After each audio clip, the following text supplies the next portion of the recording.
शब्द का प्रयोग क्यों नहीं, किसी शब्द का प्रयोग क्यों नहीं करें, क्योंकि हर शब्द की अपनी एक तरंग होती है। यदि हम कोई एक शब्द बार बार दोहराएंगे तो उस शब्द की अपनी तरंगों द्वारा उत्पादित सच्चाई प्रकट होने लगेगी और हमारा सारा का सारा मानस और शरीर इस कृत्रिम सच्चाई में सराबोर हो जाएगा, उसमें समा जाएगा। कुछ अंशों में इसका लाभ भी होगा। हमें लगेगा कि एक कवच मिल गया जिससे बाहर की गंदी तरंगें हम पर आक्रमण नहीं कर सकती। यह कल्याण की बात तो हुई, लेकिन पूर्ण कल्याण की बात इसलिए नहीं हुई कि हम अपने भीतर की स्वाभाविक तरंगों को नहीं देख पाएंगे। क्रोध आता है तब हमारे भीतर कैसी तरंगे चलती हैं, वासना जगती है तब कैसी तरंगे चलती हैं, भय जागता है तब कैसी तरंगे चलती हैं। हमारे मन में जब अहंकार या अन्य कोई विकार जागता है तब शरीर और मन की क्या अवस्था होती है, उसे देखेंगे तभी उसके बाहर निकलने का रास्ता मिल सकेगा। यदि मन पर कृत्रिम तरंगे थोपना शुरू कर देंगे तो यह प्राप्त नहीं होगा, क्योंकि सच्चाई नहीं देख पाएंगे। एक और कारण यह भी है कि सारा का सारा धर्म सार्वजनीन है, सारी विद्या सार्वजनीन है, क्योंकि हमारा रोग सार्वजनीन है।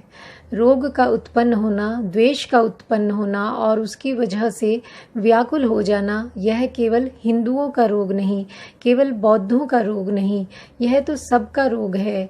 संसार के सब लोग राग पैदा करते हैं और व्याकुल हो जाते हैं, द्वेष पैदा करते हैं और व्याकुल हो जाते हैं। यह सार्वजनीन रोग है। सार्वजनीन रोग का इलाज हमेशा सार्वजनीन ही होता है, सांप्रदायिक नहीं हो सकता। अगर हमने नाम का आलम्बन दिया और कहा राम राम राम बोलते जाओ, तो कोई मुसलमान भाई कहेगा वह राम राम कैसे बोलेगा, वह कहेगा हम तो अल्लाह अल्लाह बोलेंगे। कोई ईसाई कहेगा हम तो ईशु ईशु बोलेंगे। कोई बौद्ध कहेगा हम तो बुद्ध बुद्ध बोलेंगे।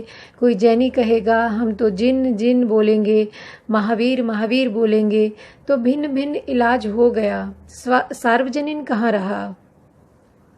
यदि हमारा लक्ष्य चित्त को केवल एकाग्र करना ही हो तो अवश्य कोई एक शब्द मन ही मन दोहराते जाएं, मन एकाग्र हो जाएगा।